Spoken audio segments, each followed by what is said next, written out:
उम्महात उल मोमिनीन जनाब आयशा सलाम अलैहा के बारे में आपका क्या मौक़िफ़ है? आपकी बहुत मैंने दलीलें सुनी हैं पहले भी कि उनको अम्मा हम क्यों कहते हैं, जो आपने पहले कुरान में जो आयत थी उससे भी साबित किया है कि कुछ लोग जो है निकाह करने का उनका इरादा था।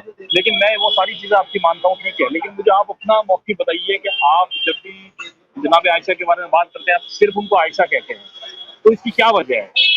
जो मेरा मानना ये है कि माँ जैसी भी हो, माँ तो माँ है। आप इस बात से जी मेरे इत्तेफ़ाक़ भाई, रखते हैं जैसे तो आप।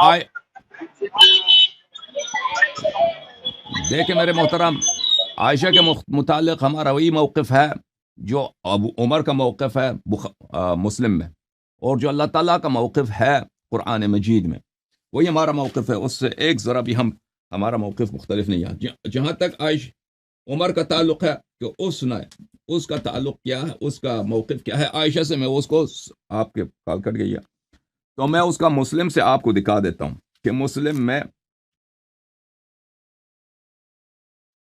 आयशा के मुतअल्लिक़ खलीफा सानी उमर बिन खत्ताब का मौक़िफ़ क्या है।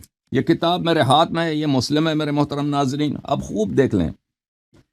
ये बातें मैं नहीं गढ़ता, ये उनकी किताबों से है। अगर कोई दुनिया में कोई मौलवी है, कोई आलिम है, अल्लामा है, इसको रद्द कर सकता है तो बिस्मिल्लाह।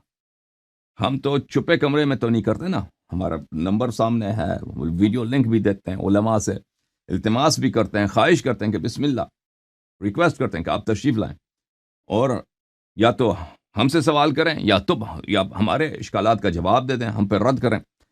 तो ये बातें हम जो कह रहे हैं कुतुब से कह रहे हैं, ये किसी की दिल आज़ारी के लिए नहीं कह रहे कि हम किसी की तौहीन करना चाहते हैं। अगर गलत बात लिखी है तो आपके किताब में लिखी है, अगर आपको अच्छा नहीं लगता तो कुरान की आयत है जो आपको अच्छा नहीं लगता, उसमें मेरा कसूर नहीं है, उसमें आपका अपना अपना प्रॉब्लम है।